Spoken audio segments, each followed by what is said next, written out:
Millionaire CEO was sure she had long been happy with another. When he saw twin girls, he realized the truth. Hi, my beautiful family. Welcome back to Mr. Peter's Family, your own family channel. May the Almighty bless every woman with unwavering strength, endless wisdom, and a heart so pure that it uplifts everyone around her. May every woman who guides, nurtures, protects, and loves be honored for the immeasurable sacrifices she makes. You are the pillars of families, the light in the darkest nights, and the silent warriors whose love shapes the world. May no sorrow touch your hearts, no burden break your spirit, and may your lives overflow with peace, joy, and blessings beyond measure. If your heart is true, like the video. If your love is real, write, I am with Mr. Peter. Let's start with love. Kelly Hammond had rehearsed this moment 1,000 times in her head during the drive from the clinic to Norton Enterprises. She would walk into Daniel's office, close the door behind her, and place the ultrasound images on his desk. She would watch his face transform from confusion to understanding to pure joy. He would pull her into his arms, spin her around like he did on their wedding day, and whisper against her hair that she had just made him the happiest man alive. They would call his mother together, plan the nursery, argue playfully about names. Everything would be perfect.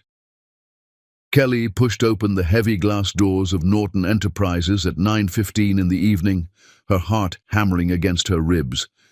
The security guard looked up from his desk and smiled. Mrs. Norton, working late again? Just need to see my husband for a minute, Kelly said, returning his smile even though her hands were trembling. Inside her purse, tucked into a lavender envelope, were 2 ultrasound images, 2 distinct heartbeats, 2 tiny miracles that would change everything. The elevator ride to the executive floor felt eternal. Kelly caught her reflection in the polished steel doors and barely recognized herself. She was glowing, her brown skin radiant, her dark eyes bright with a secret that was about to explode into the most beautiful reality. At 28 years old, Kelly Hammond Norton was the director of marketing at her husband's company, a rising star in the business world, and now she was going to be a mother of twins. The thought still made her dizzy with disbelief and wonder. The executive floor was quiet, most offices dark. Only Daniel's corner office blazed with light, his name emblazoned on the frosted glass door in bold letters. Kelly walked toward it, her heels clicking softly on marble floors, her free hand unconsciously moving to her still flat stomach. In there, barely visible to the world, 2 lives were growing. 2 perfect combinations of her and Daniel. 2 reasons why everything they had built together suddenly mattered so much more. She reached for the door handle and paused. Should she knock? This was her husband's office, but it was also after business hours. Maybe he was on an important call. Maybe she should wait. No. Kelly shook her head at her own hesitation. This was Daniel. Her Daniel. The man who had pursued her relentlessly through business school, who had proposed on a rooftop in Paris, who still left notes in her briefcase, telling her she was the most brilliant woman he had ever met. He would want to know immediately. He would want to share this moment. Kelly turned the handle and pushed open the door without knocking. The scene before her didn't make sense at first. Her brain couldn't process what her eyes were seeing. It was like looking at an abstract painting, where all the shapes were familiar but arranged in an impossible configuration. Christy Bell, Daniel's executive assistant, was bent over Daniel's mahogany desk. Her skirt was hiked up around her waist, her blouse unbuttoned and hanging off one shoulder. And Daniel Norton, Kelly's husband of 3 years, the man whose ring she wore, whose name she had taken, whose children she was carrying, was behind Christy. His hands gripping her hips, his pants around his ankles, his face twisted in an expression Kelly had seen 1,000 times before, an expression that used to be reserved only for her, time fractured into sharp, cutting pieces. Kelly stood in the doorway for 5 full seconds. 5 seconds that felt like 5 hours. 5 seconds that destroyed 3 years of marriage and 6 years of love and every single dream she had allowed herself to build. Christy saw her first. The woman's eyes went wide with shock, and she let out a small gasp that made Daniel turn his head. His face drained of all color when he saw Kelly standing there, still as a statue, her hand still on the door handle, her purse hanging from her shoulder. "Kelly!" Daniel's voice cracked. He pulled away from Christy, stumbling, trying to pull up his pants with shaking hands. "Jesus, Kelly! This isn't... wait, let me explain."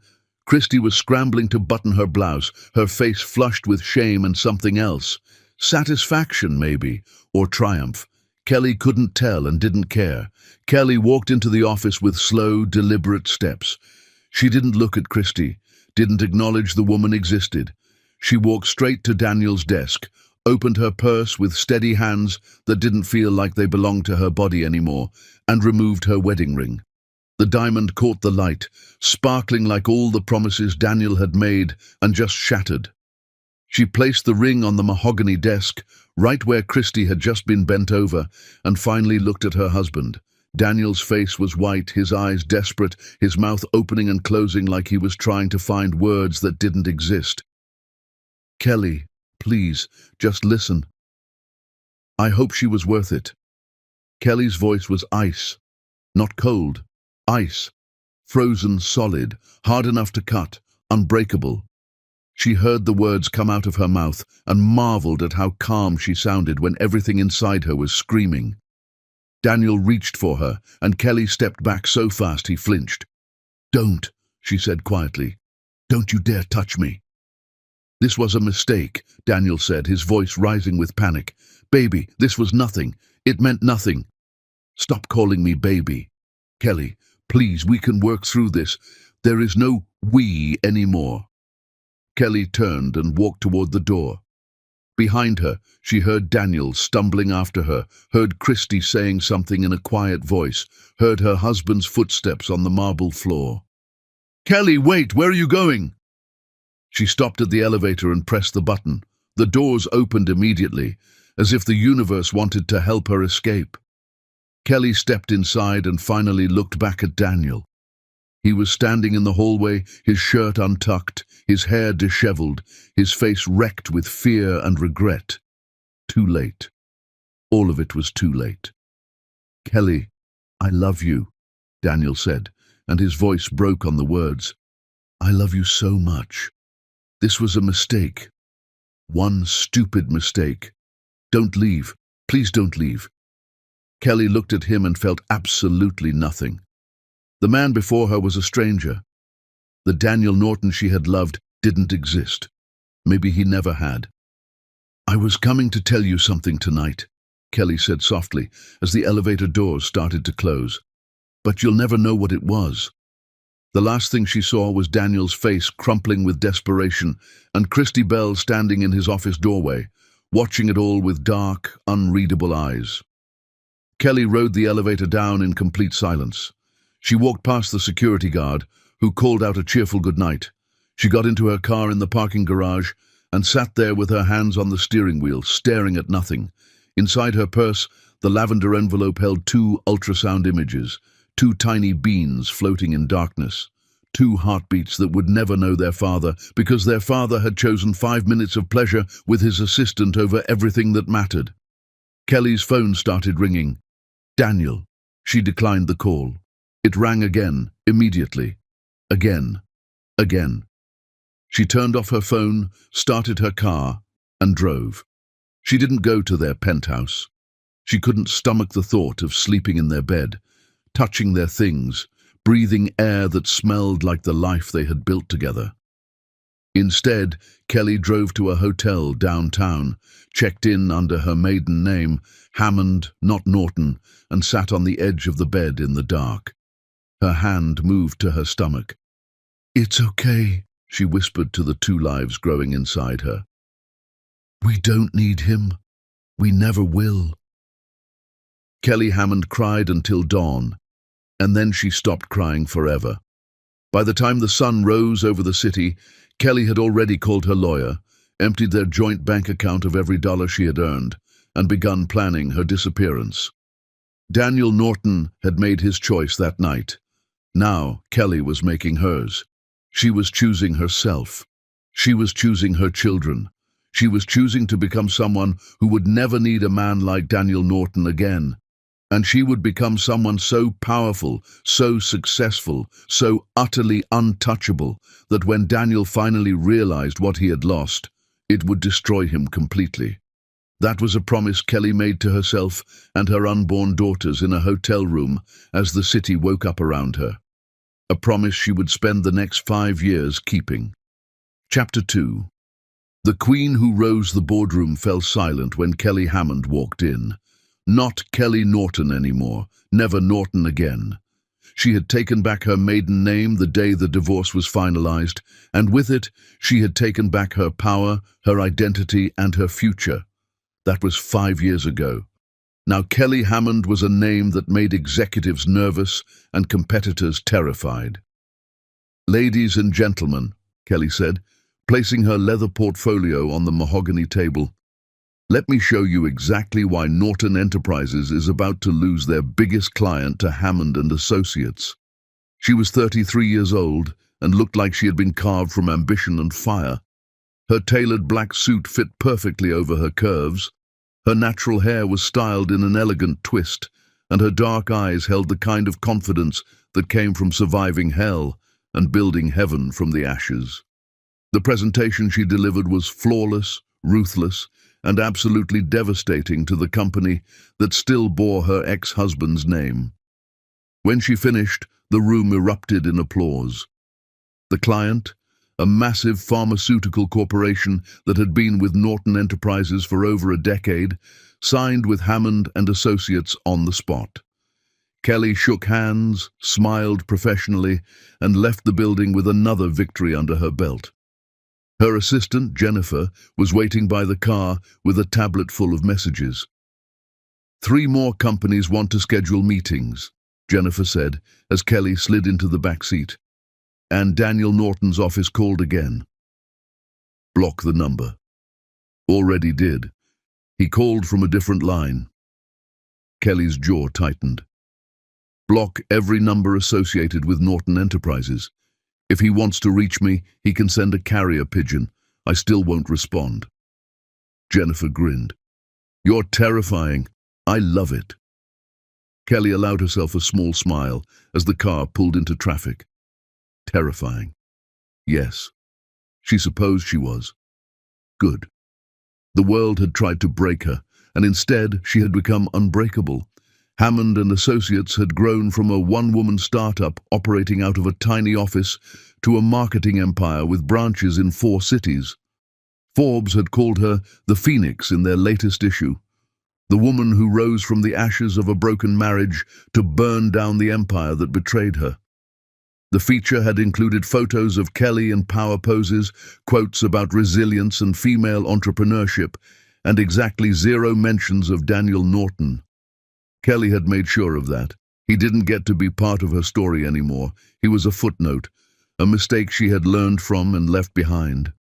"We're picking up Dahlia and Magnolia from school," Kelly told the driver. "The usual spot." "Yes, Mom." Kelly leaned back against the leather seat and closed her eyes for just a moment. Dahlia and Magnolia, her daughters, her everything. The 2 reasons she had survived when survival seemed impossible.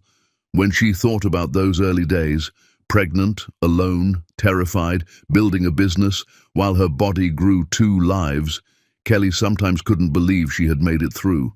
But she had, and her daughters would never know the struggle, because Kelly had made damn sure they grew up with everything. Private school, dance classes, art lessons, a beautiful home with a garden, stability, love, security.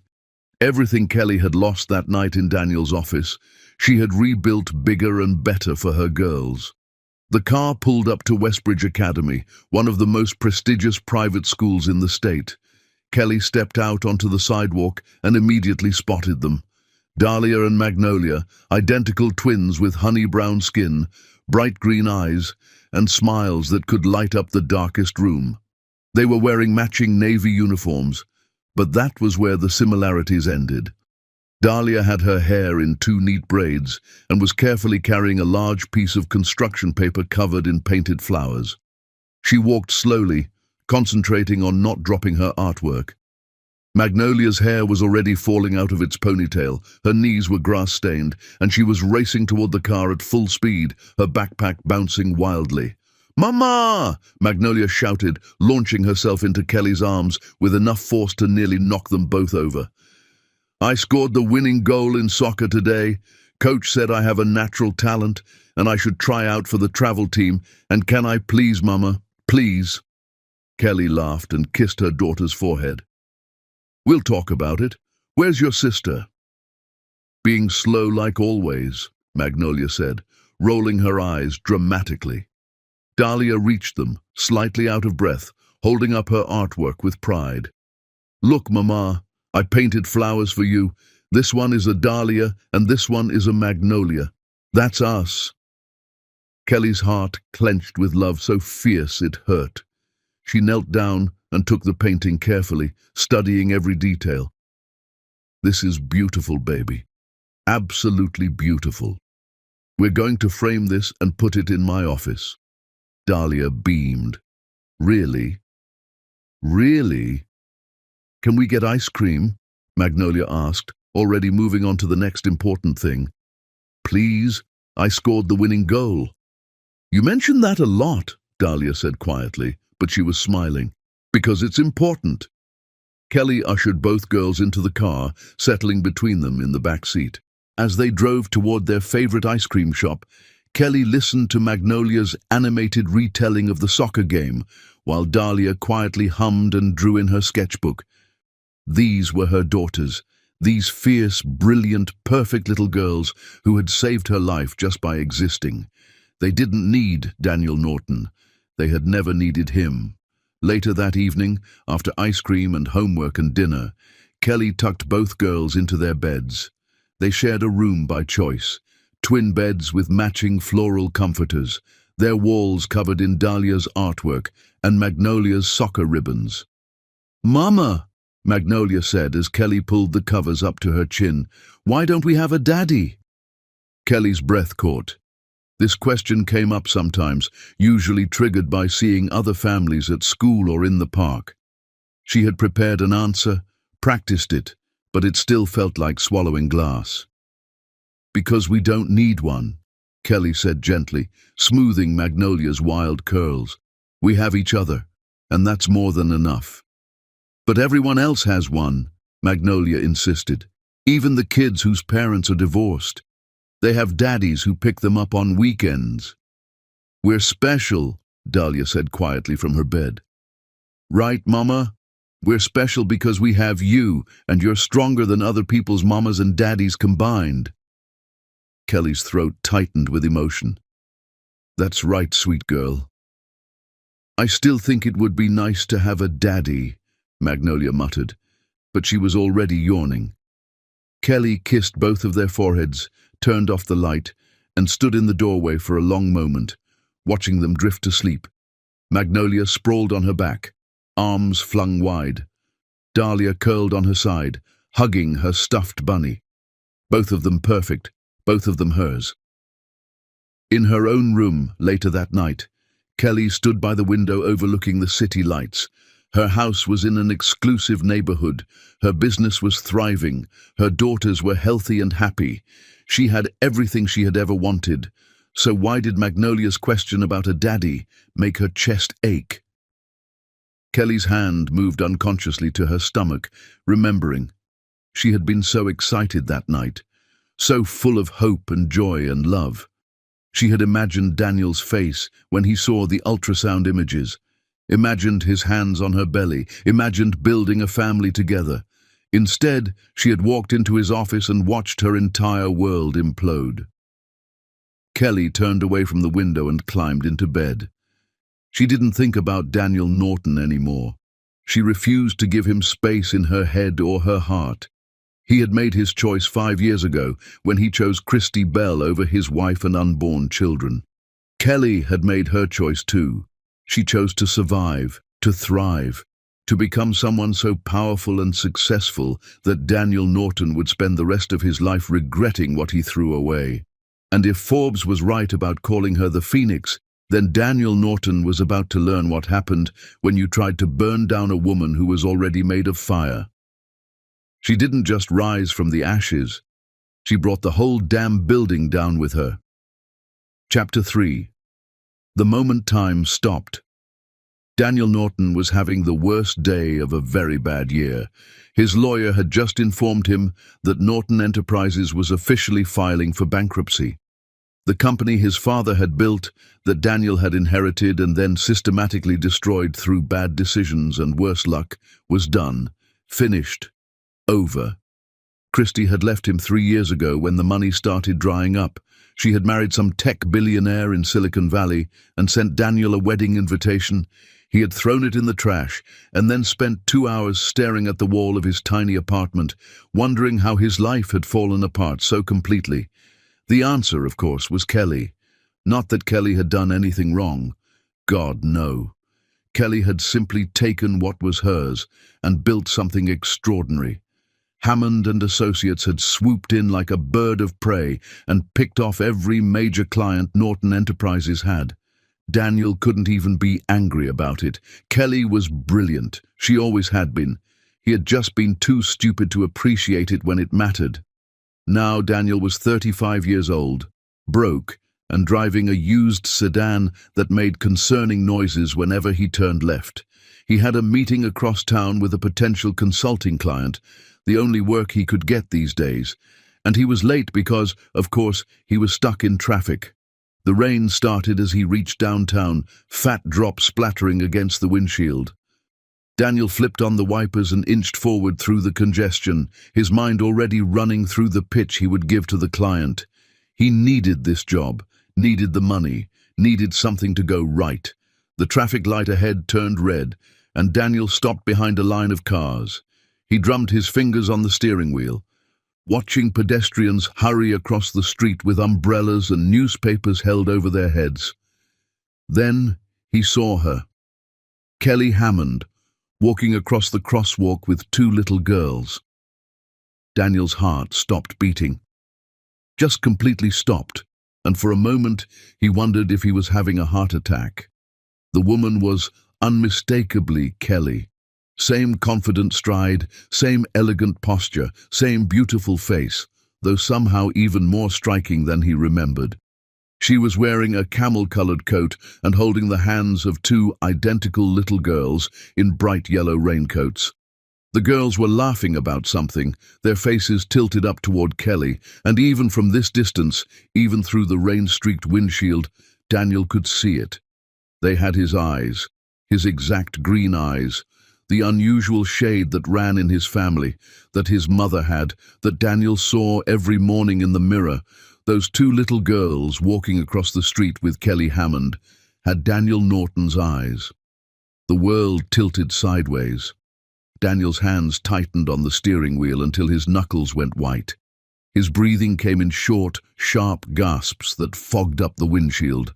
The math started running through his head automatically, and for once in his life, Daniel desperately wanted the math to be wrong, but it wasn't wrong. 5 years. Those girls looked about 5 years old, small but not babies.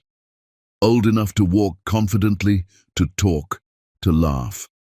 5 years ago, Kelly had walked into his office and caught him with Christie. 5 years ago, Kelly had placed her wedding ring on his desk and disappeared from his life like smoke. 5 years ago, Kelly had been pregnant. "Oh, God," Daniel whispered. "Oh, my God." Kelly had been coming to tell him. That's what she had said in the elevator, her last words to him before she vanished forever. "I was coming to tell you something tonight, but you'll never know what it was." She had been pregnant with his children, with twins, and Daniel had been too busy fucking his assistant to notice his wife standing in the doorway, too selfish to see the most important moment of his life slipping away. The car behind him honked. The light had turned green. Daniel didn't move. He couldn't move. He was watching Kelly and the two girls reach the other side of the street. Kelly said something that made both girls giggle, and then she knelt down to fix one of their hoods. The tenderness in the gesture, the obvious love between them, hit Daniel like a physical blow. He had daughters, 2 daughters, and they had no idea he existed. More honking. Someone yelled out their window. Daniel's foot found the gas pedal and he jerked forward, nearly rear-ending the car in front of him. He pulled over at the first available space, which happened to be in front of a fire hydrant, and sat there with the engine running and his hands shaking. His daughters, Kelly's daughters, their daughters. Daniel's vision blurred with tears. He gripped the steering wheel and tried to breathe through the crushing weight on his chest.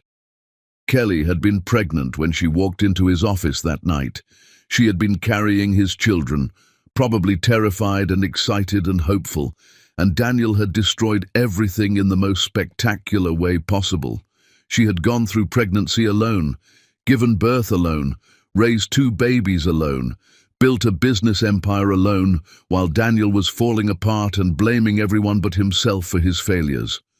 Kelly had done all of that without him, and the worst part, the part that made Daniel want to drive his car into a wall, was that she had done it better alone than they ever could have done together. Daniel fumbled for his phone and pulled up Google. His hands were shaking so badly he could barely type. He searched Kelly Hammond children, and the results flooded his screen. There were articles about her business success, features about her rise in the marketing world, interviews where she discussed work-life balance as a single mother. Single mother. The words felt like knives. There were photos too. Kelly at charity events with her daughters, Kelly speaking at conferences, Kelly accepting awards while 2 little girls in fancy dresses stood beside her, beaming with pride. Daniel zoomed in on one of the photos. The girls were wearing matching red dresses, their hair in elaborate braids, their smiles wide and genuine. The caption read, "Kelly Hammond, CEO of Hammond & Associates, with daughters Dahlia and Magnolia at the annual Business Excellence Awards." Dahlia and Magnolia. Daniel pressed his forehead against the steering wheel and sobbed. Great, gasping sobs that shook his entire body. He cried for the life he had thrown away, for the family he never knew he had, for the 5 years he could never get back. He cried for Kelly, who had been strong enough to survive his betrayal and build something beautiful from the ruins. He cried for Dahlia and Magnolia, who grew up without a father because their father was a selfish bastard who couldn't keep his pants on. A police officer knocked on the window. Daniel looked up, tears streaming down his face, and saw the officer pointing at the fire hydrant. Right. He was illegally parked. Of course he was. Daniel wiped his face with his sleeve and drove away. He missed the meeting with the potential client, forgot about it completely. Instead, he drove aimlessly through the city, his mind replaying that moment at the crosswalk over and over again. Kelly holding hands with their daughters. Kelly, who had taken everything Daniel destroyed and made it beautiful. Kelly, who had moved on and built a life so far beyond Daniel's reach that he might as well be standing on a different planet. Daniel eventually pulled into the parking lot of a cheap diner and sat in the car until it got dark. Then he went inside, ordered coffee he didn't drink, and stared at the photos on his phone. Dahlia and Magnolia, his daughters. They had his eyes, but Kelly's smile. They looked happy, healthy, loved. They looked like they had everything they needed. And Daniel wasn't part of that equation. He never had been. He had lost that right 5 years ago when he made the worst decision of his life. But maybe there was a way to fix this. Maybe if Daniel could prove he had changed, if he could show Kelly he wasn't that selfish bastard anymore, if he could become someone worthy of being in their lives, maybe Kelly would give him a chance, just one chance to know his daughters, to be their father. It was a long shot, probably impossible. Kelly had every reason to hate him and no reason to let him anywhere near those girls, but Daniel had to try. He had already lost everything else. He couldn't lose this too, not without fighting for it. Daniel paid for his coffee and walked back to his car. His phone buzzed with angry messages from the client whose meeting he had missed. Daniel deleted them without reading. None of that mattered anymore. The only thing that mattered was Kelly and Dahlia and Magnolia, the family Daniel had destroyed before it ever had a chance to begin. And somehow, someway, Daniel was going to find a way to fix what he broke, even if it took the rest of his life. Even if Kelly never forgave him, he had to try. He owed them that much. Chapter 4. The Investigation. Daniel Norton became a man obsessed, but not in the way the word usually implied. He didn't stalk Kelly, didn't show up at her house uninvited, or follow her around the city like some unhinged stalker from a bad movie. What he did instead was research. Careful, methodical, desperate research into the lives of the family he had lost. He hired a private investigator, one of the few luxuries he allowed himself with his rapidly dwindling savings. The investigator was a middle-aged woman named Rita, with sharp eyes and zero tolerance for nonsense. "I need to know about my daughters," Daniel told her at their first meeting in a coffee shop downtown. "Their schedules, their school, their interests, everything." Rita raised an eyebrow. "You have custody?" "No." "Visitation rights?" "No." "Does the mother know you're looking into this?" Daniel's throat tightened. "No." Rita studied him for a long moment, then sighed. "This is going to cost you. And if you do anything illegal with this information, I'll deny ever working with you." "I'm not going to do anything illegal. I just want to know my daughters. I just want to understand who they are." "Then you should talk to their mother. She won't talk to me." "Can't imagine why," Rita said dryly, but she took the case. 2 weeks later, Daniel sat in Rita's small office while she presented him with a folder thick with information. Photos, school records, social media mentions, everything she had been able to dig up about Dahlia and Magnolia Hammond. "They attend Westbridge Academy," Rita began, flipping through pages. "Very exclusive, very expensive. Top marks in all subjects. Dahlia Hammond excels in art classes, particularly painting and drawing. She's been entered into several youth art competitions and won most of them. Teachers describe her as thoughtful, creative and sensitive. She's also in the school choir." Daniel listened with his heart in his throat, memorizing every detail. "Magnolia Hammond is the athlete, soccer team captain, despite being one of the youngest kids on the team. She's competitive, outspoken, and extremely protective of her sister. There was an incident last year where she punched another student who made fun of Dahlia's artwork, got suspended for 3 days. Daniel couldn't help the small, painful smile. His daughter was a fighter, like Kelly. "They're very close," Rita continued. "Twin bond, obviously, but more than that. They look out for each other, compensate for each other's weaknesses. Dahlia is shy, so Magnolia speaks up for her. Magnolia is impulsive, so Dahlia calms her down." "What about Kelly?"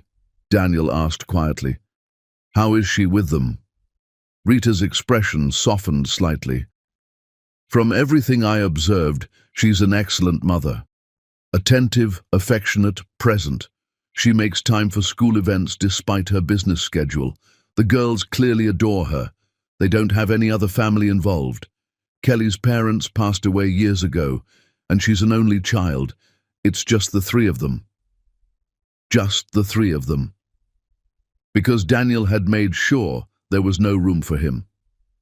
Over the following weeks, Daniel took the information Rita provided and started observing from a distance.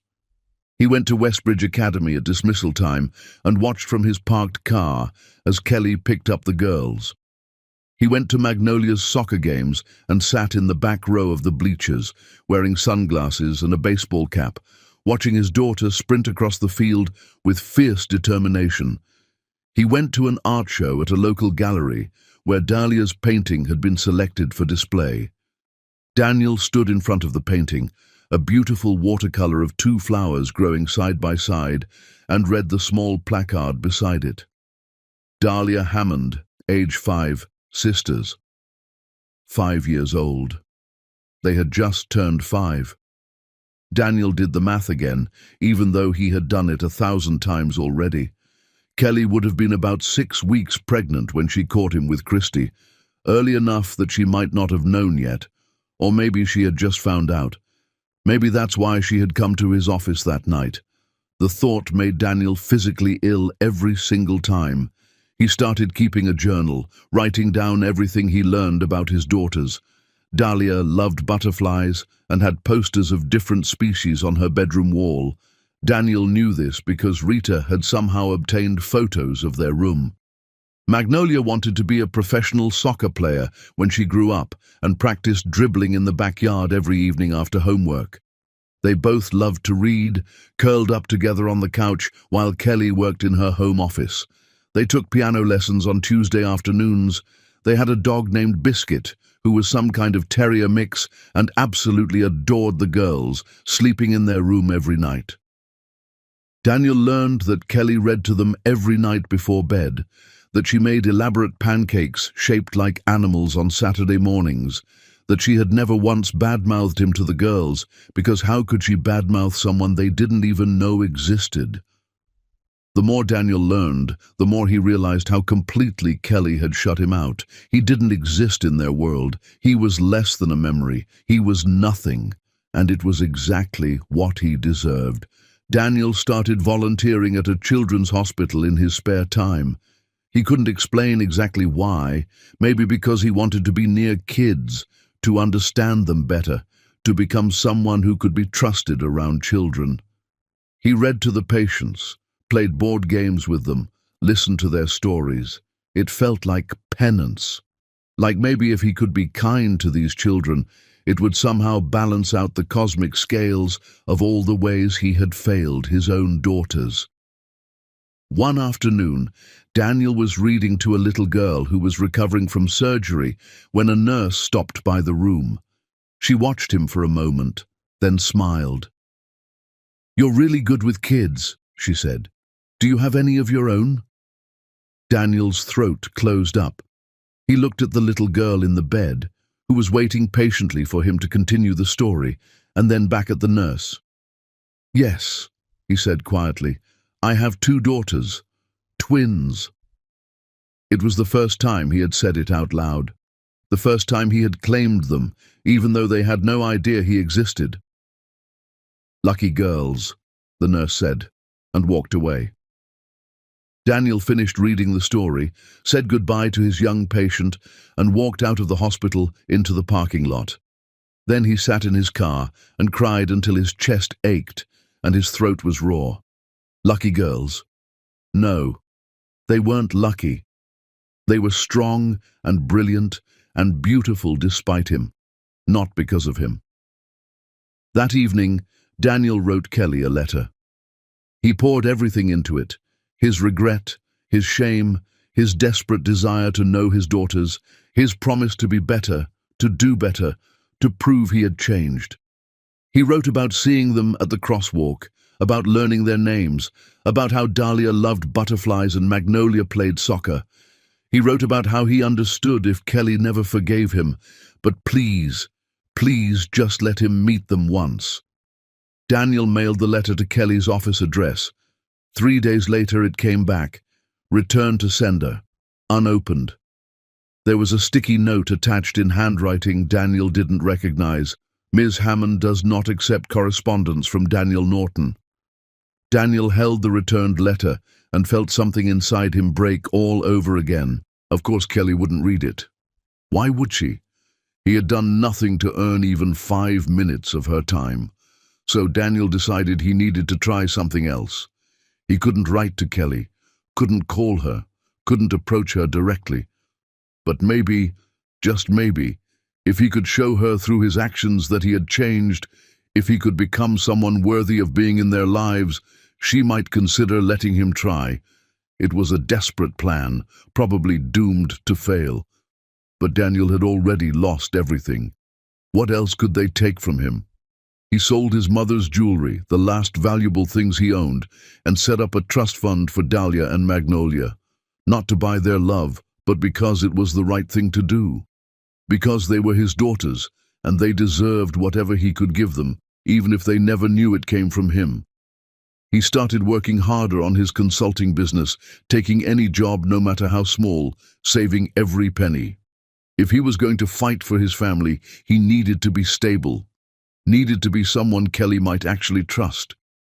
And every evening, Daniel drove past Kelly's house, not stopping, never stopping, just driving past, and looked at the lit windows where his daughters lived, where Dahlia was probably drawing, and Magnolia was probably practicing soccer moves, and Kelly was probably tucking them in and reading bedtime stories and being everything Daniel had failed to be. "I'm going to fix this," Daniel whispered to himself as he drove away. "I don't know how, but I'm going to find a way to fix this." Even if it took the rest of his life, even if Kelly never forgave him, he had to try. Those two little girls with his green eyes and Kelly's brilliant smile deserved a father who would fight for them, and Daniel was finally ready to be that man, even if he was 5 years too late. Chapter 5. The First Approach. The annual Business Excellence Awards was the kind of event Daniel Norton used to attend as an honored guest. This year, he had to buy a ticket with money he couldn't really afford to spend, and he sat at a table in the back of the ballroom with people he didn't know, wearing a suit that was slightly too large because he had lost weight over the past months of stress and worry. But he was here because Kelly was receiving an award, and Kelly would have Dahlia and Magnolia with her. Daniel had seen the photos from previous years. Kelly always brought her daughters to important events, dressed in beautiful dresses, looking so proud of their mother. His hands shook as he watched the stage. The host was introducing Kelly now, listing her accomplishments, talking about how she had built Hammond and Associates from nothing into one of the most successful marketing firms in the country. The audience applauded enthusiastically as Kelly walked onto the stage. She was breathtaking. Kelly wore a floor-length emerald gown that made her dark skin glow, her natural hair styled in an elaborate updo. She commanded the stage with the kind of confidence that came from knowing exactly who she was and what she was worth. When she smiled at the audience, Daniel felt his heart shatter all over again. And there, in the front row, were Dahlia and Magnolia.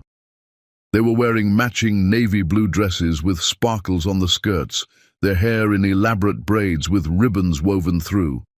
They were clapping wildly for their mother, bouncing in their seats with excitement. Daniel couldn't breathe. His daughters were right there, right there. He could see the exact green shade of their eyes even from this distance, could see how Magnolia was more animated, tugging on the arm of the woman sitting next to them and pointing at Kelly on stage. Could see how Dahlia sat very still, watching her mother with quiet pride.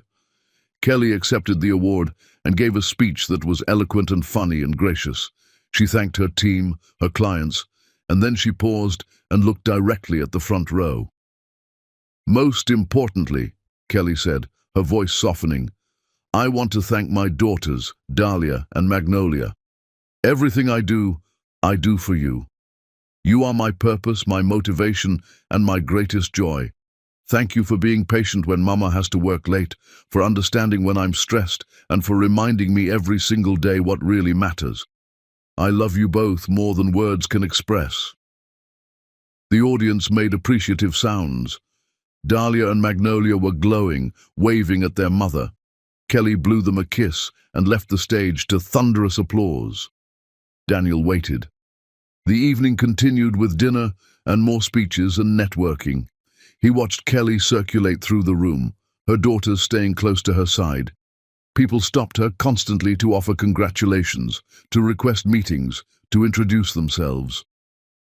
Kelly handled it all with grace, but Daniel noticed how she kept one hand on Magnolia's shoulder and how Dahlia held tight to her mother's other hand, protective. Kelly was being protective. Did she know he was here? Had she seen him? As the evening wound down and people started leaving, Daniel made his move. His legs felt like they might give out as he crossed the ballroom, weaving between tables, his eyes locked on Kelly as she said goodbye to a colleague. "Kelly." She turned at the sound of his voice, and Daniel watched her face transform. First confusion, then recognition, then something cold and hard that made his stomach drop. "Daniel." Kelly's voice could have frozen fire. "What are you doing here? I needed to see you, to talk to you. Please, Kelly, just 5 minutes." "No." "Kelly," I said no. Kelly turned away from him, her hand tightening on Magnolia's shoulder. But Magnolia, being Magnolia, wasn't going to be quiet. "Who's that, Mama?" she asked, staring at Daniel with open curiosity. "No one, baby. Let's go." "But Mama—" "Now, Magnolia." Daniel took a step forward, his desperation overriding his common sense. "Kelly, please, those girls, they're—" Kelly spun on him with such fury that Daniel actually stepped back. Her eyes were blazing, her jaw tight, and when she spoke, her voice was low and dangerous. Don't you dare finish that sentence." "I know," Daniel said, his voice breaking. "I know they're mine, Kelly. I saw you at the crosswalk, and I've been trying to find a way to talk to you, to explain—" "There's nothing to explain. You made your choice 5 years ago." "I didn't know." "You didn't care." Kelly's voice rose slightly, and several people nearby turned to look. She took a breath, visibly controlling herself. "Girls, go wait with Jennifer by the coat check, now." Dahlia and Magnolia hesitated, clearly sensing the tension, but they obeyed. Daniel watched them walk away, his daughters walking away from him, and felt something break inside his chest. When the girls were out of earshot, Kelly turned back to him with ice in her eyes. "You have 5 seconds to walk away before I have security remove you." "Kelly, I made a mistake. The worst mistake of my life. I've spent 5 years trying to—" "5 years?" Kelly laughed, but there was no humor in it. "You've spent 5 years doing what exactly? Building yourself back up, feeling sorry for yourself. Well, guess what, Daniel? I spent 5 years pregnant and alone. I spent 5 years raising 2 babies by myself while building a business and healing from what you did to me. Your 5 years don't mean shit compared to mine. I know that. I know I don't deserve—" "You're right. You don't deserve anything. Not my time, not my forgiveness, and certainly not my daughters." "Our daughters," Daniel said quietly, and Kelly's eyes flashed with rage. "My daughters. Mine. I carried them. I birthed them. I raised them. You were too busy screwing your assistant to even know they existed. They are not yours, Daniel. They will never be yours. I want to make this right." "You can't make this right. There is no right. There's just them and me, and we're doing just fine without you." Daniel felt tears burning behind his eyes. "Please, Kelly. I'll do anything, anything. Just let me know them. Let me be their father." "You want to know them?" Kelly stepped closer, and Daniel could see the pain beneath her anger, could see the scars he had left on her. "You want to know that Dahlia cries sometimes because she draws pictures of families and ours doesn't look like everyone else's. You want to know that Magnolia asks me every few months why they don't have a daddy, and I have to figure out how to answer without telling them their father chose a quick fuck over their existence? Kelly, you want to know how many times I stood in their nursery when they were babies, so exhausted I couldn't see straight, and wondered if I could do this alone? How many times I questioned whether I was enough?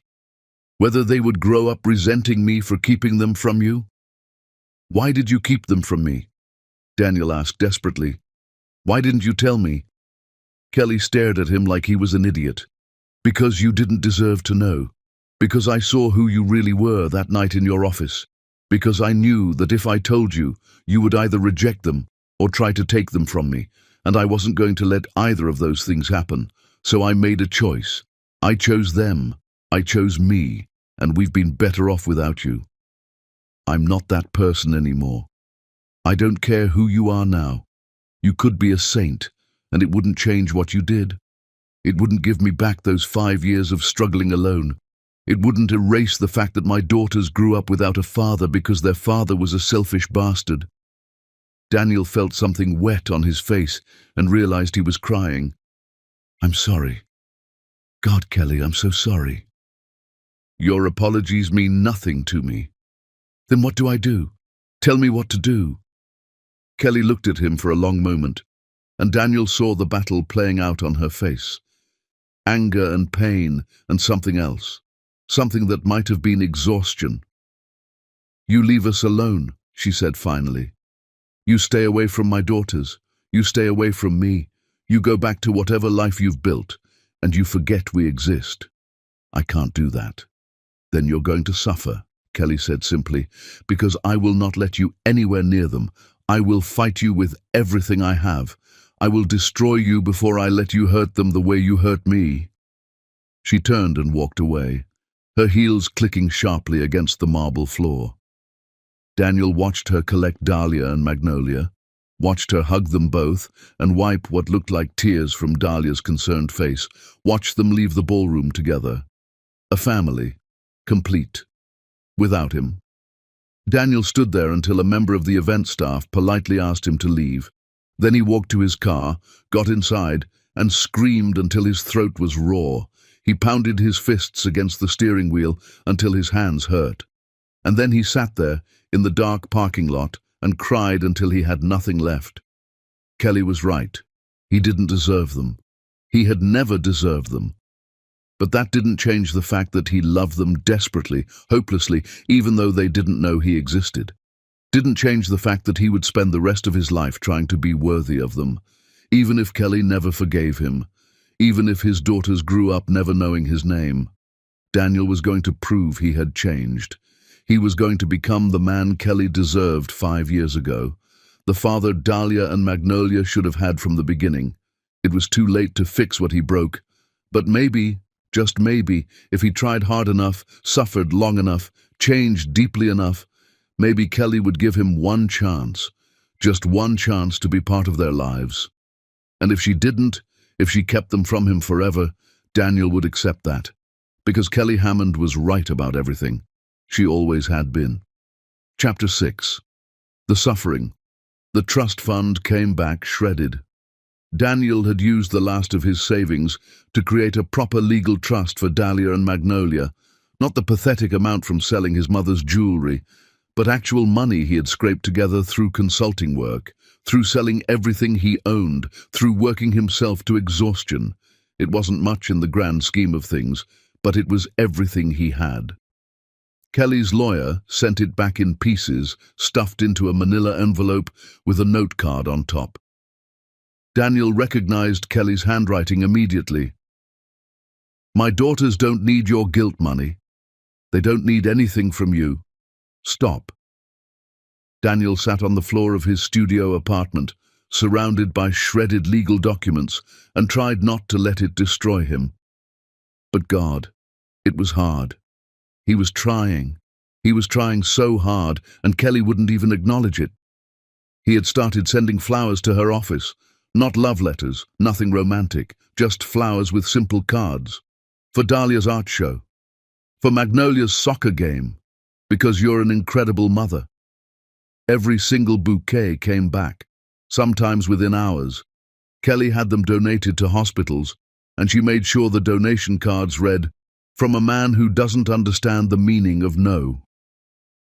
The rejection was systematic and brutal. Daniel tried writing letters directly to Dahlia and Magnolia, carefully worded letters that didn't explain who he was, just told them how proud he was of their accomplishments, how beautiful Dahlia's artwork was, how impressive Magnolia's athletic skills were, how lucky they were to have a mother like Kelly. He mailed them to Kelly's home address. They came back unopened, returned to sender. He tried showing up at Kelly's office building. Security had his photo and escorted him off the property before he could even get through the lobby. He tried approaching Kelly at charity events. She had him removed before he could speak. Daniel's desperation became public. Former colleagues whispered about him at industry events. Did you hear about Daniel Norton, completely obsessed with his ex-wife? It's pathetic. The rumors spread. People who had once respected him now looked at him with pity or contempt. Daniel didn't care. His reputation was already destroyed. What did it matter if people thought he was pathetic? He was pathetic. He had thrown away everything that mattered, and now he was paying the price. His consulting business barely survived. Clients cancelled contracts, not wanting to be associated with the scandal. Daniel took whatever work he could get. Small projects, freelance gigs, anything to keep money coming in.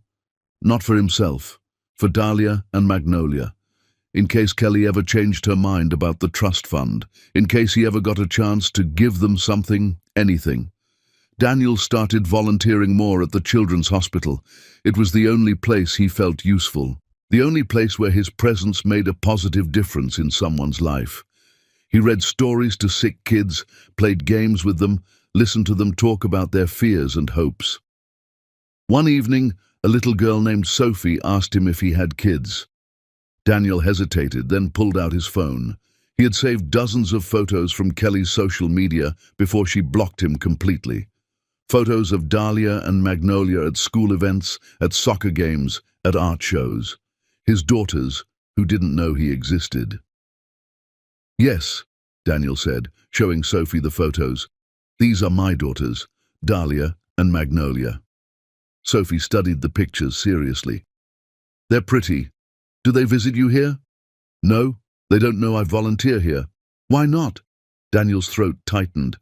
"Because I made some very bad choices before they were born, and their mother doesn't trust me. She's protecting them, which is exactly what a good mother should do."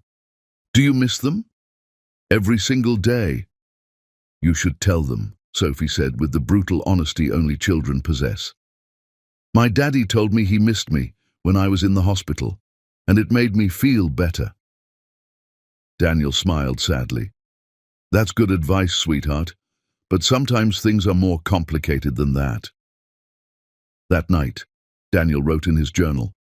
It had become a nightly ritual, writing letters to daughters who would never read them, documenting their lives from a distance, recording all the moments he missed, all the milestones he would never witness. "Dear Dahlia and Magnolia," he wrote, "today I saw photos from your school's art exhibition. Dahlia, your butterfly series is stunning. The detail in the wings, the way you captured light, you have real talent. And Magnolia, I heard you scored 3 goals in your soccer game. Your coach posted about it, called you a natural athlete. I'm so proud of both of you, even though I have no right to that pride. I wonder what you're doing right now. Probably sleeping. It's late. I wonder if your mum reads to you before bed. I bet she does. She always loved books. I wonder if you dream. I wonder if you're happy. I hope you are. I hope you stay that way, even if it means I'm never part of your lives. All my love, your father." Daniel closed the journal and stared at the ceiling of his apartment. He was so tired, bone-deep exhausted from carrying this weight, from knowing his daughters existed and not being able to be part of their lives, from watching Kelly succeed and thrive while he disintegrated. But he couldn't stop, wouldn't stop, because stopping meant giving up, and giving up meant accepting that he would never know his daughters. Daniel wasn't ready to accept that. Not yet. Maybe not ever. His phone buzzed. A text from Rita, the private investigator. She sent him updates sometimes, even though he could barely afford to keep her on retainer. FYI, Kelly Hammond was named CEO of the Year by Business magazine. There's going to be a ceremony next month. Daniel stared at the message. CEO of the Year. Of course she was. Kelly Hammond was unstoppable. She had taken everything Daniel destroyed and built an empire from it. She had raised 2 children alone while conquering the business world. She had survived his betrayal and come out stronger. Meanwhile, Daniel was living in a studio apartment, working odd jobs, and being escorted out of buildings by security guards. The contrast was devastating, but it also clarified something for Daniel. He wasn't trying to get Kelly back. That ship had sailed 5 years ago and burned on the way out of the harbor. He was trying to be worthy of knowing his daughters, and right now, he wasn't worthy. Not even close. So Daniel made a decision. He was going to stop the grand gestures that Kelly clearly hated, stop the flowers and letters and attempts to approach her. He was going to focus on becoming someone better, someone who could look his daughters in the eye someday and not feel crushing shame. He enrolled in therapy, started working through his issues with a counselor who didn't judge him but didn't let him off easy either. He volunteered more, not just at the hospital, but at youth programs, coaching kids soccer on weekends, teaching basic business skills at a community center. He worked harder on his consulting business, taking it seriously instead of treating it as a temporary solution. He became deliberate about his transformation instead of desperate about his redemption. Months passed. Daniel didn't contact Kelly, didn't send flowers or letters, didn't try to approach her at events. He worked on himself in silence, hoping that somehow, someday, Kelly would see that he had changed. Really, truly changed. Not because he wanted something from her, but because it was the right thing to do. And then, on an ordinary afternoon that would become extraordinary, Daniel got a call that changed everything. "Mr. Norton?" The voice on the phone was professional, female, unfamiliar. "This is Westbridge Academy. There's been an accident involving one of our students. You're listed as an emergency contact for Magnolia Hammond." Daniel's blood turned to ice. "What happened? Is she okay?" "There was an incident with a car in front of the school. Magnolia was struck. She's being transported to City General Hospital now. We've been trying to reach Ms. Hammond, but she's not answering her phone." "I'm on my way," Daniel said, already grabbing his keys. He didn't question why he was listed as an emergency contact, didn't wonder how that had happened, didn't care about anything except getting to his daughter who was hurt, his daughter who needed him, his daughter who still didn't know he existed. Daniel broke every speed limit getting to City General Hospital, and when he arrived, his entire world was about to shift again. Chapter 7. The accident that changed everything. Daniel burst through the emergency room doors like a man possessed. "Magnolia Hammond," he gasped to the nurse at the intake desk. "A girl from Westbridge Academy. Car accident. Where is she?" The nurse checked her computer with infuriating slowness. "She's in examination room 4. Are you family?" "I'm her father." The words felt strange on his tongue. True, but strange. The nurse gave him a visitor badge and directions, and Daniel ran down the corridor, his heart pounding so hard he thought it might explode from his chest. Examination room 4. He pushed open the door and stopped dead. Magnolia was lying on the hospital bed, her leg in a temporary splint, her face scraped and bruised. But she was conscious, talking to a doctor, and when she saw Daniel, her eyes went wide. "You're the man from the awards," she said, her voice shaky but curious. "Mama's friend." Daniel's throat closed up. "Hi, sweetheart. My name is Daniel. I'm going to stay with you until your mama gets here, okay?" "Okay," Magnolia whispered. Then her face crumpled. "It hurts. My leg really hurts." Daniel moved to her side without thinking, taking her small hand in his. "I know, baby. I know. But these doctors are going to fix you up. You're going to be okay." "Where's Mama?" "She's on her way. She's coming as fast as she can." The doctor explained what had happened. Magnolia had been chasing a soccer ball that rolled into the street. A car had been coming around the corner too fast. The impact had broken her leg and given her a concussion, but she would be okay. She needed surgery to set the bone properly, but the prognosis was good. Daniel listened while holding his daughter's hand, and it took everything in him not to fall apart completely. This was Magnolia, his daughter, and she was hurt and scared, and he was here, actually here, touching her for the first time in her life. "Are you really my mama's friend?" Magnolia asked, studying his face. I used to be, Daniel said carefully. A long time ago. Why did you stop being friends? Because I made some mistakes. What kind of mistakes? The kind that hurt people you love. The worst kind. Magnolia processed this with the brutal honesty of a child. Did you say sorry? Many times. Did she forgive you? Daniel's eyes burned with tears.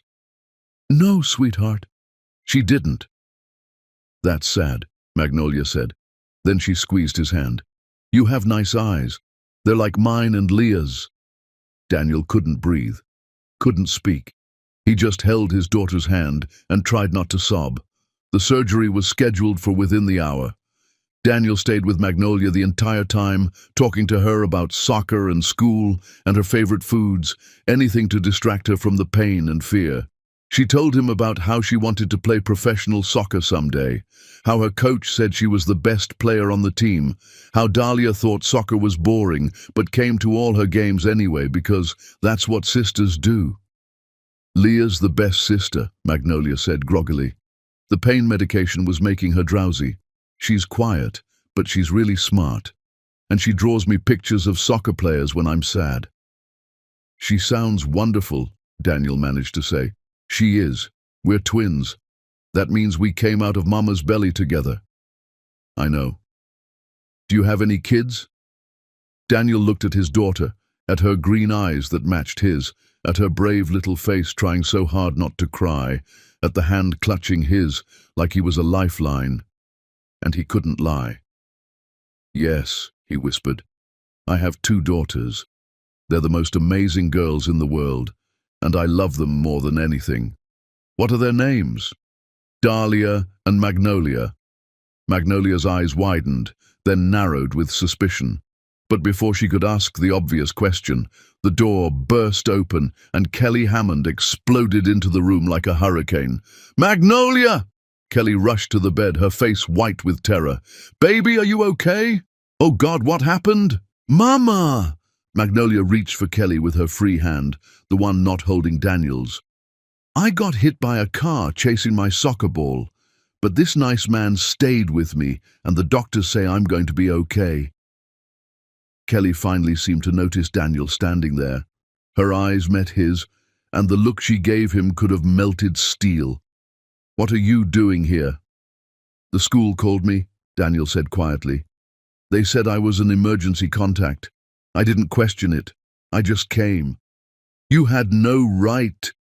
Mama, don't be mean, Magnolia interrupted, her voice wavering. He stayed with me. I was so scared, and he held my hand and told me it would be okay. Kelly's expression cracked. She looked at her daughter, then back at Daniel, and something shifted. Not forgiveness, not acceptance, but maybe, just maybe, a hairline fracture in the armor she had built around her heart. Thank you, Kelly said stiffly, but I'm here now. You can leave. Actually, Ms. Hammond, the doctor interrupted, Magnolia is scheduled for surgery in about 30 minutes. We need you to sign consent forms, and we'd like to review everything with you. If Mr. Norton has been keeping her calm, it might be beneficial to let him stay until she's in the operating room. Children do better with familiar faces. Kelly looked like she wanted to argue, but Magnolia's hand was still clutching Daniel's, and her daughter's face was starting to show signs of real fear as the reality of surgery sank in. Fine, Kelly said through gritted teeth. But we need to talk. In the hallway. Now. Daniel followed Kelly out of the room, and the moment the door closed behind them, she rounded on him. How are you listed as an emergency contact? I never put your name anywhere. I don't know. I swear, Kelly, I had no idea until they called me. This is insane. You can't just... You're not part of their lives. I know that, but they called me, and our daughter was hurt, and I came. What was I supposed to do? Our daughter? Kelly's voice rose. You don't get to call her that. You don't get to... She broke off, her hand shaking. Daniel could see her fighting for control, and then suddenly Kelly's legs seemed to give out. She leaned against the wall, sliding down until she was sitting on the floor, and put her head in her hands. "I was in a meeting," she said, her voice muffled. "My phone was off. I didn't see the calls, didn't know she was hurt. What kind of mother doesn't answer when her child is hurt?" Daniel sat down beside her, careful to keep some distance. The kind who was working to provide for her children. The kind who can't be everywhere at once because she's doing the work of two parents. "You're a good mother, Kelly. The best." "She could have died," Kelly whispered. "She could have died and I wasn't there. But she didn't. She's going to be okay. And you're here now." They sat in silence for a moment, the fluorescent hospital lights humming above them. Then Kelly spoke without looking at him. "Why did you come?" "Because she's my daughter, and she needed me." "You don't know her." "I know she's brave and stubborn and loves soccer more than anything. I know she has your fire and strength. I know she's incredible, just like her sister." Kelly finally looked at him, and Daniel saw tears on her face. Real tears. "You don't deserve to know them." "I know. You threw us away." "I know. I should have security drag you out of this hospital." "You should." "So why can't I?" Kelly's voice broke. "Why can't I just make you disappear like you deserve?" "Because you're exhausted," Daniel said gently. "Because you've been doing this alone for too long. Because even though you hate me, and you should hate me, you're terrified right now, and I'm here. You don't have to face this alone." Kelly put her head back in her hands and cried, real broken sobs that shook her entire body, and Daniel sat beside her, not touching her, not offering platitudes, just being there while she fell apart. When she finally stopped crying, Kelly wiped her face with her hands and stood up. "I need to sign those forms, and I need to call my assistant to pick up Dahlia from school. She's going to be terrified when she finds out what happened." "I can help with that," Daniel offered carefully. "I can stay with Magnolia while you handle things. Or I can pick up Dahlia, whatever you need." "You're not picking up my daughter." "Then let me stay with Magnolia." Kelly hesitated, clearly torn. Then she looked through the small window in the door at Magnolia, who was staring at the ceiling with wide, scared eyes. "Fine," Kelly said, "but this doesn't change anything between us. I know, and after today, you stay away, if that's what you want." Kelly walked back into the room, and Daniel followed. They stayed with Magnolia together as the surgical team prepped her, Kelly holding one hand and Daniel holding the other. When they wheeled her away, Magnolia looked back at both of them. "Don't leave, okay?" she called out. "Either of you." "We won't, baby," Kelly promised. "We'll be right here when you wake up." And they were. Kelly and Daniel sat in the surgical waiting room together, not talking, barely acknowledging each other's presence. But they were there, together, waiting for news about their daughter. When the surgeon finally emerged and said the surgery had gone perfectly, Kelly burst into tears again. This time, without thinking, Daniel put his arm around her shoulders, and Kelly, exhausted and overwhelmed and relieved, let him. Just for a moment, just until she remembered who he was, and pulled away. But that moment was enough to show Daniel that maybe, just maybe, Kelly wasn't entirely made of ice where he was concerned, that somewhere underneath all that rage and pain, there might still be a tiny crack where he could prove himself. It wasn't forgiveness, it wasn't even close to forgiveness, but it was something. And for Daniel Norton, after 5 years of nothing, something felt like everything. Chapter 8. The confession that destroys Kelly Hammond established rules immediately. Daniel could visit Magnolia once a week, only once, only for 1 hour, only at Kelly's house where she could supervise every single moment, and he couldn't tell the girls who he was. Not yet. Maybe not ever. That decision belonged to Kelly alone. Daniel agreed to everything. He would have agreed to anything. The first visit was awkward and painful and beautiful all at once.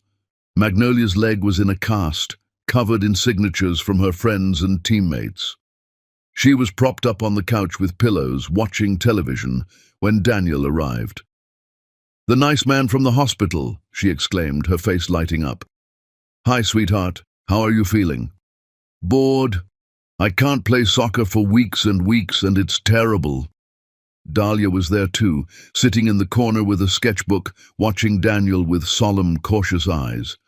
Kelly had introduced him as an old friend helping out, which wasn't technically a lie, but felt like swallowing glass every time Daniel heard it. "What are you drawing?" Daniel asked Dahlia gently.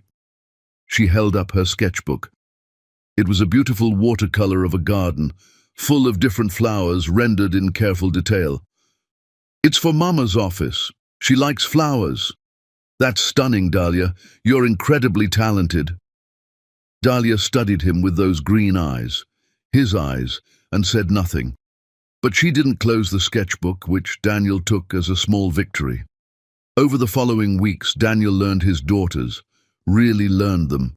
He discovered that Magnolia could talk for hours without taking a breath, that she had strong opinions about everything from soccer tactics to what movies were best, that she was fiercely protective of Dahlia and would fight anyone who looked at her sister wrong. He learned that Dahlia was quiet but not shy.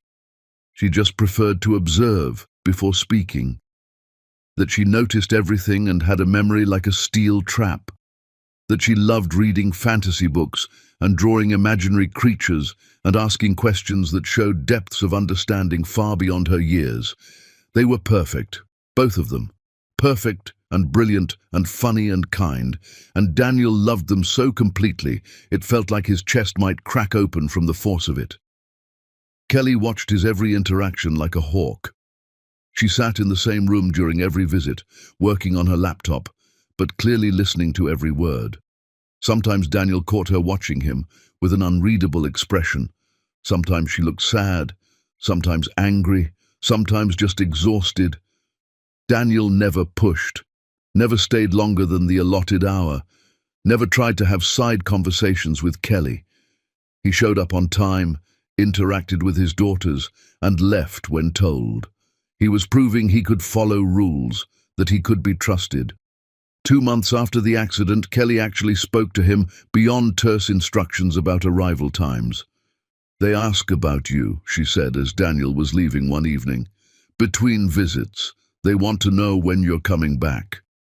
Daniel's heart skipped. "Is that okay?" "I don't know," Kelly said honestly. "I don't know what I'm doing anymore." "You're doing great, Kelly.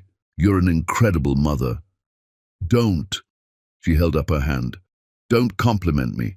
Don't try to. Just don't." Daniel nodded and left. The moment that changed everything happened on a quiet afternoon in Kelly's living room. Daniel had just finished reading a book to both girls, a fantasy novel about twin sisters with magical powers that Dahlia had chosen. Magnolia was getting restless, her leg still in the cast, her energy pent up from weeks of being unable to play soccer. "Mr. Daniel," Magnolia said suddenly, "why do you visit us?" Daniel glanced at Kelly, who had gone very still. "Because I enjoy spending time with you." "But why?" Magnolia pressed.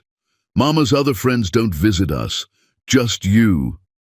Dahlia put down her sketchbook, suddenly alert. Daniel felt sweat break out on his back. He looked at Kelly again, silently asking permission, but Kelly's face was pale and frozen. "Well," Daniel said carefully, "I think you're both really special, and I like hearing about your lives." "That's a nice answer," Dahlia said softly, "but it's not the whole truth, is it?" Daniel's blood turned cold. How did this 5-year-old see through him so clearly?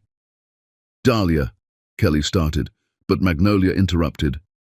"You have the same eyes as us, green like grass. Mama's eyes are brown. Why do we have your eyes?"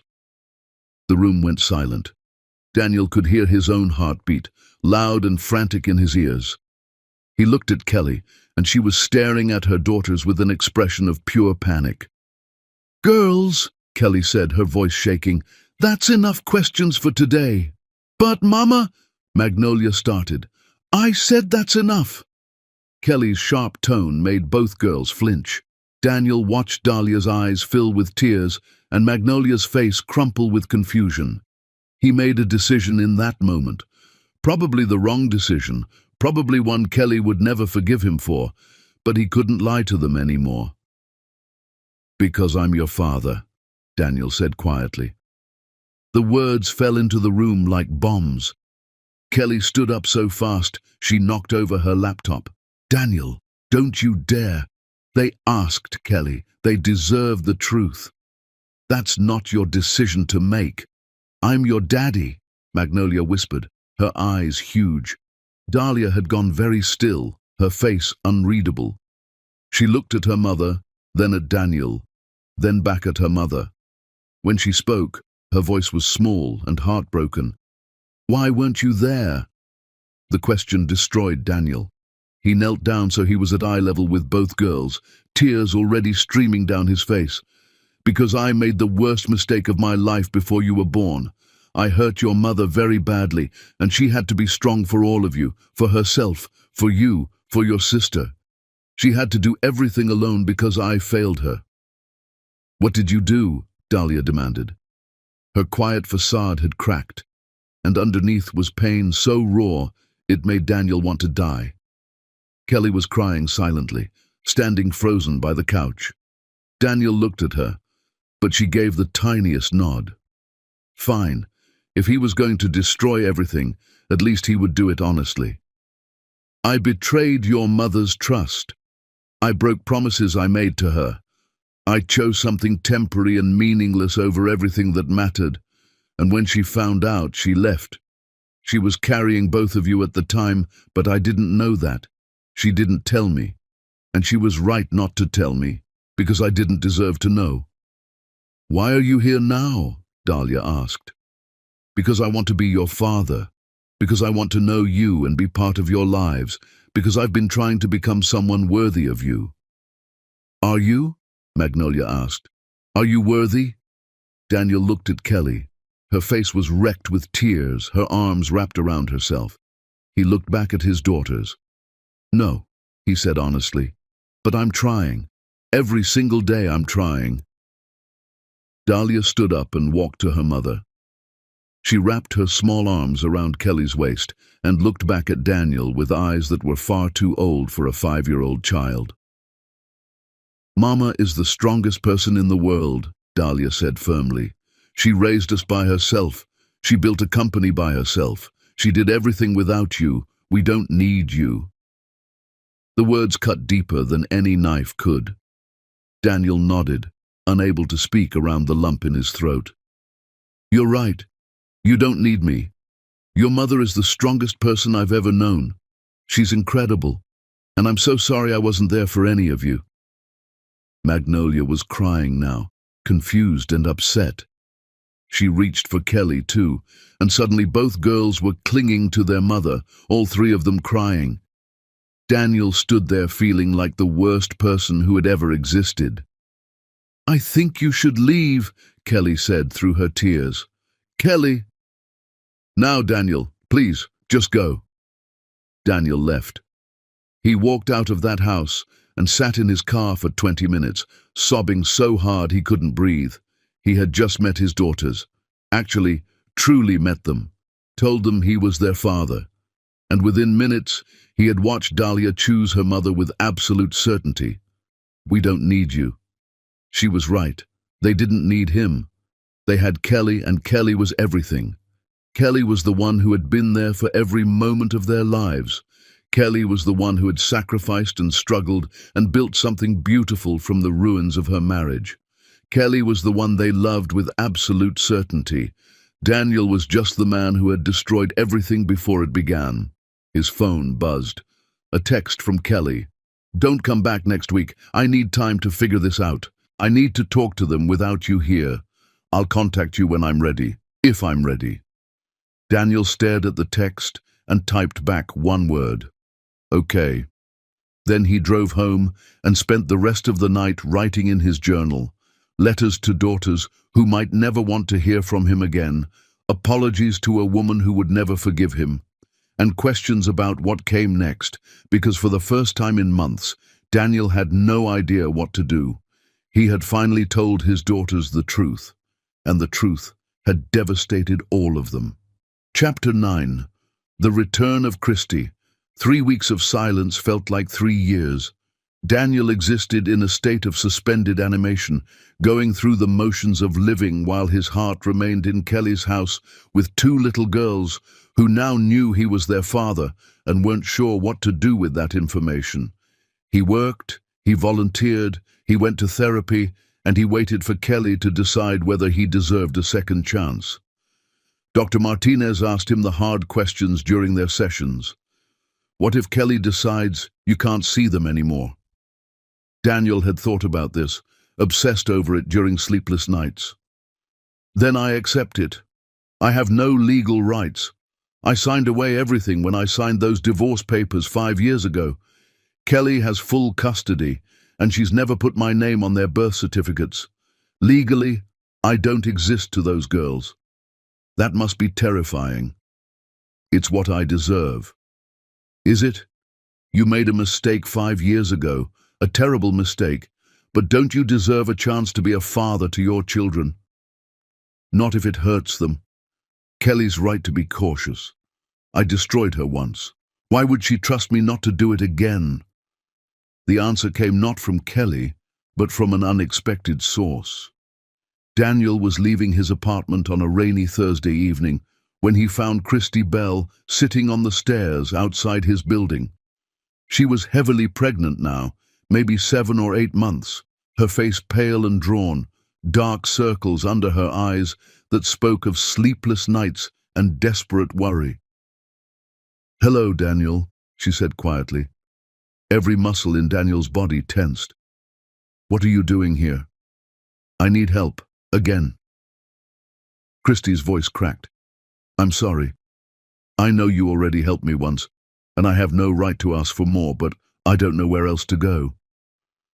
Daniel's first instinct was to walk away, to tell her that her problems weren't his responsibility, that she had helped destroy his life, and now she could figure out her own. But he thought about Kelly, heavily pregnant with twins, facing the world alone because Daniel had failed her. He thought about his daughters, who would grow up knowing their father had the chance to help someone and chose not to. "What happened?" Daniel asked, sitting down on the stairs beside her. "Garrett cleaned out our joint account before he left. I have nothing. I'm staying at a women's shelter, but they can only keep me for another week, and I don't have anywhere else to go. The baby's coming soon, and I don't even have a place to bring her home to." Christie was crying now, quiet tears streaming down her face. "I tried to get my old job back, but Norton Enterprises doesn't exist anymore, and Hammond and Associates won't touch me. My parents disowned me when they found out I was the mistress in your marriage. I have nothing, Daniel, no one." Daniel sat there in the rain, watching water drip off the edges of the building, and made a choice that would change everything. "Come with me," he said, standing up. He took Christie to a nearby diner and bought her dinner. Real food, not shelter food. He listened while she talked about her pregnancy, her fears, her regrets. And when she was done, when she had cried herself empty across the table from him, Daniel pulled out his phone. "I'm going to make some calls. I know a woman who runs a transitional housing program for pregnant women. She might have space. And there are organizations that help with baby supplies, job training, childcare assistance. It's not going to be easy, but if you're willing to work for it, you can build a life for yourself and your daughter." "Why are you helping me?" Christie whispered.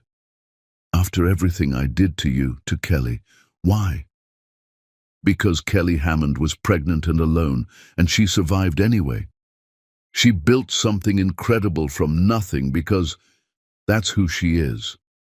You're not Kelly, but your baby deserves a chance at a good life, And I'm learning that being a decent person means helping even when it's hard, even when the person doesn't deserve it. Daniel spent the next 2 hours making calls, setting up meetings, connecting Christy with resources. He didn't give her money this time. He gave her something better, a path forward, a chance to build something on her own. When he finally dropped her off at the women's shelter, Christy grabbed his hand before getting out of the car. "I'm sorry," she said, "for all of it, for being part of what happened that night, for making it easy for you to destroy your marriage. I was selfish and cruel, and I knew you were married and I didn't care. I'm sorry." "I know," Daniel said. "But you need to understand something, Christy. What happened that night was my fault, mine.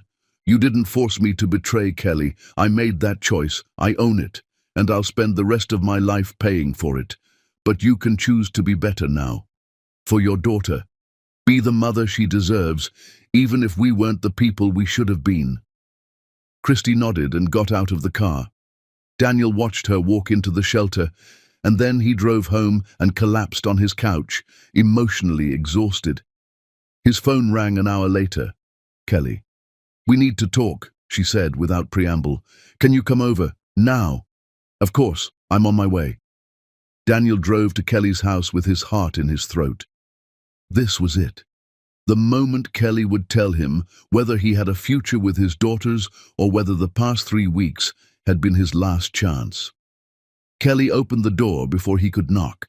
She was still in business clothes, but her hair was down and she looked tired in a way that went deeper than physical exhaustion. "They're asleep," Kelly said, leading him to the living room. "Finally. They've been asking about you every single day. When is Daniel coming back? Why can't we see him? Does he still want to be our daddy?" Daniel's throat closed up. "What did you tell them?" "The truth. That we're figuring things out. That adults sometimes need time to make hard decisions. That you love them very much." Kelly sat on the couch and gestured for Daniel to sit across from her. The distance felt deliberate. "I've been thinking, a lot, about what you said, about what happened, about what I want for the girls." "Kelly, let me finish." Kelly held up her hand. "I found out something this week, about why the school called you when Magnolia was hurt. Do you want to know how you ended up as an emergency contact?" Daniel had wondered about this constantly. "Yes. I put you there. 5 years ago, right after the girls were born. I was filling out their school registration forms, and there was a line for father's information. I almost left it blank, but something in me couldn't do it. Couldn't erase you completely, so I put your name, your phone number, your information, and then I forgot about it, because I never planned on you actually being in their lives." Kelly's eyes were glistening with tears. "But some part of me, even then, couldn't let you go completely. Some stupid, hopeful part of me left the door cracked open." Daniel couldn't breathe. "Kelly, I was wrong to keep them from you completely. Not wrong to protect myself, not wrong to leave, not wrong to build my life without you, but wrong to decide for them that they would never know their father. They deserved that choice, even if I didn't think you deserved them." "What are you saying?" "I'm saying you can keep visiting, regularly. We'll establish a schedule, and we'll tell the girls officially that you're their father, and that you're going to be part of their lives from now on." Kelly's voice hardened. "But Daniel, if you disappoint them even once, if you miss a single visit without a damn good reason, if you break one promise, I'm done. You're done. Do you understand?" "I understand. And I heard about Christy." Kelly's expression was unreadable. "Rita called me. She still keeps tabs on things for me. She told me you spent your evening helping your ex-mistress find housing and resources instead of just throwing money at her and walking away." Daniel's face flushed with shame. "Kelly, I didn't do it for you to find out. I did it because it was the right thing to do." "I know. That's what Rita said too." Kelly stood up and walked to the window, her back to Daniel. "You're not the same man who betrayed me 5 years ago. I can see that now. I don't want to see it, because it's easier to hate you when you're still a villain. But you're not anymore, are you?" I'm trying not to be. Kelly turned around, and Daniel saw tears streaming down her face. I spent 5 years hating you. 5 years being so angry I could barely function sometimes. And now I don't know what to do with all this rage if you're actually becoming someone decent. You don't have to let it go. You can hate me forever, Kelly. I've earned it. But please, don't punish the girls for what I did. I'm not punishing them. I'm protecting them. From what? From having a father who loves them and wants to be in their lives? From having their hearts broken when you leave again? Kelly's voice broke completely. Because people like you always leave, Daniel. You make promises and then you break them. You say you've changed and then you do the same selfish things. And I will not let you do that to Dahlia and Magnolia. I won't let you break them the way you broke me. Daniel stood up and walked toward her slowly, carefully, like approaching a wounded animal. I'm not leaving, not ever. I don't care if you never forgive me. I don't care if you hate me for the rest of your life. I'm going to show up for those girls every single time. I'm going to be the father they deserve, even if it kills me. Because they're everything, Kelly. Everything. Kelly looked at him with such raw pain that Daniel wanted to take it all away, to absorb every bit of hurt he had caused and carry it himself. You destroyed me. Do you understand that? That night in your office, you didn't just end our marriage. You ended the person I was. The Kelly who trusted people, who believed in love, who thought happy endings were possible. You killed her. I know, Daniel whispered, and I'm so sorry. Sorry doesn't bring her back. Sorry doesn't give me back those 5 years. Sorry doesn't make what you did okay. No, it doesn't. Nothing makes it okay. But I'm here now, and I'm asking you to let me prove that I can be someone worthy of knowing our daughters, not worthy of you. I gave up that right 5 years ago, but worthy of them. Kelly stared at him for a long moment, and Daniel could see the war happening behind her eyes. Protection versus possibility. Safety versus risk. The walls she had built versus the tiny crack she had left when she wrote his name on those emergency contact forms. Okay, Kelly said finally. You can see them Saturday. Same rules. But Daniel, I'm watching you. One mistake, and you're done. I won't make mistakes. Not with them. Not ever again. Kelly walked him to the door. As Daniel was leaving, she spoke again, her voice softer. The girls drew you more pictures. They're on the fridge. Dahlia drew the 4 of us as a family. Magnolia drew you wearing a superhero cape because apparently you're her hero now for staying with her at the hospital. Daniel's eyes burned. Can I see them? Kelly hesitated, then nodded. They walked to the kitchen together, and Daniel saw the new drawings hanging on the refrigerator. Dahlia's showed 4 stick figures holding hands with careful labels. Mama, Daddy, me, Nola. Magnolia's was more elaborate. A figure with a cape labeled Daddy, holding hands with a smaller figure labeled Me, while flying through the air. Daniel pressed his hand to his mouth, trying not to sob. Kelly stood beside him, looking at the drawings too. They love you already, Kelly said quietly, and that terrifies me more than anything. Because when you love someone, they have the power to destroy you. I know that better than anyone. Daniel turned to look at her, and the words came out before he could stop them. I love you, Kelly Hammond. I never stopped. I never will. And I know I don't deserve you, but I'm going to spend the rest of my life becoming someone who does. Kelly's face crumpled. Don't say things like that. We're doing this for the girls. That's all. I know. I'm sorry. I just needed you to know. Kelly wiped her eyes and walked Daniel to the door. As he was leaving, she grabbed his arm. Daniel, thank you for helping Christy, even though she doesn't deserve it, even though it cost you money and time you don't have. That was something the old Daniel would never have done. I'm not the old Daniel anymore. I can see that, and I don't know what to do with it. Daniel drove home with something fragile and precious blooming in his chest. Hope, not for him and Kelly, that ship had burned to cinders, but hope that he could be the father his daughters needed, hope that he could prove himself worthy of the second chance Kelly was giving him. It was more than he deserved, but he was going to earn it anyway, every single day, for the rest of his life. Chapter 10. The reunion that shook the world. 6 months of supervised visits turned into a year of co-parenting that was equal parts beautiful and agonizing.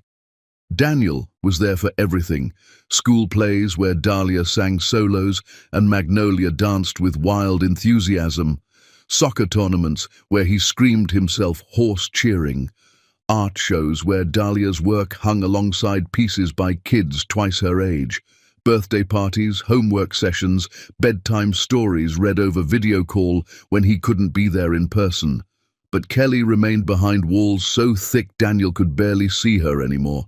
She coordinated schedules through terse text messages, attended events at different times, dropped the girls off at his apartment for visits without coming inside. She was cooperating, co-parenting, keeping her promise, but nothing more. Daniel accepted it. He had no right to expect anything else. Then, Daniel's consulting firm attracted serious attention. A major corporation wanted to acquire his business, offering money that would finally make him financially stable.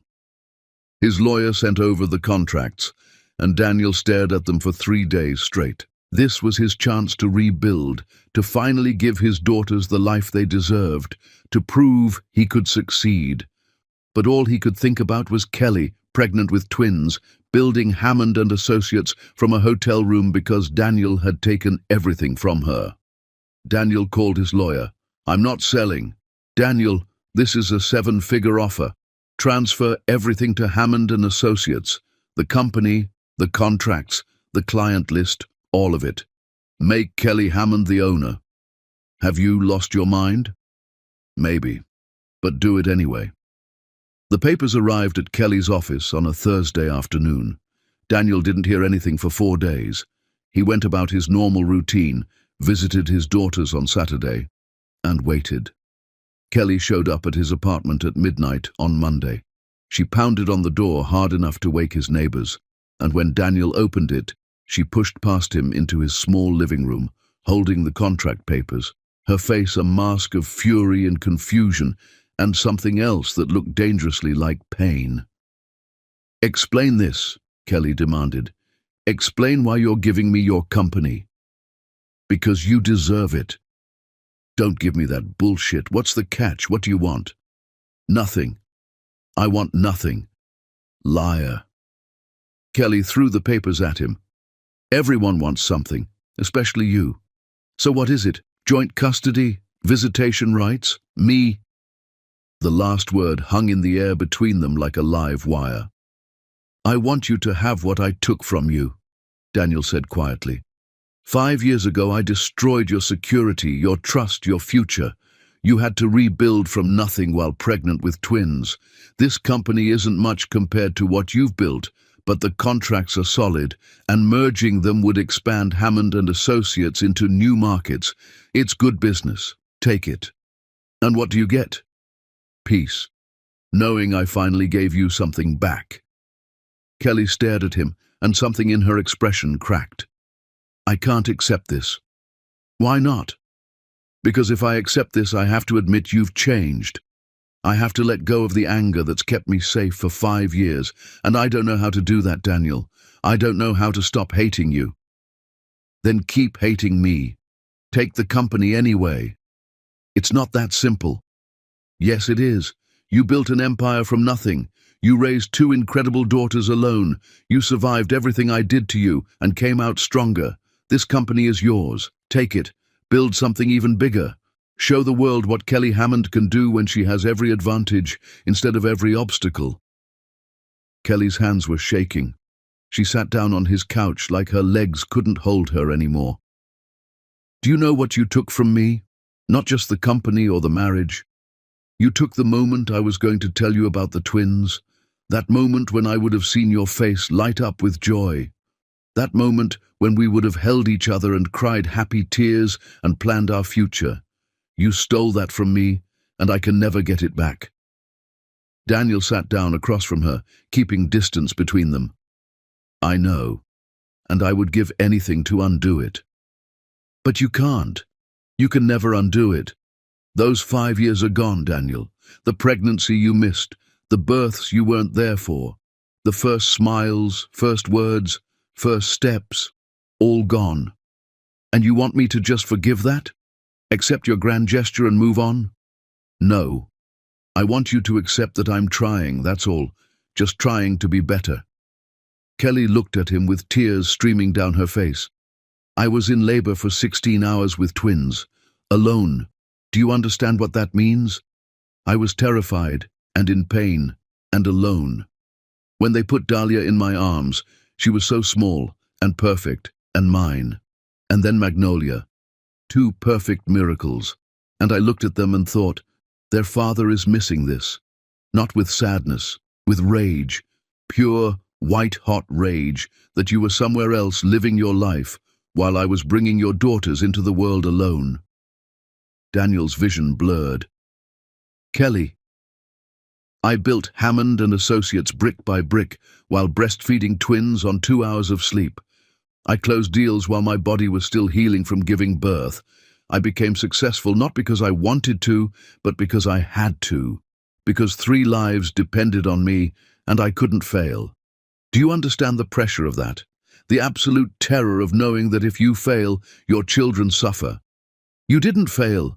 You succeeded beyond anyone's wildest imagination. But I shouldn't have had to do it alone. Kelly's voice rose to a scream. You should have been there. You should have been holding my hand during labor. You should have been crying when they put our daughters in your arms. You should have been pacing the floor at 3 in the morning. You should have been there for all of it. Kelly was hitting his chest now, her fists pounding against him, releasing 5 years of anguish.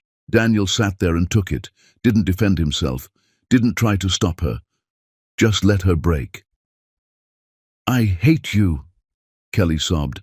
I hate you for what you took from us. I know. I hate that I put your name on those emergency contact forms because some stupid part of me still loved you. I know.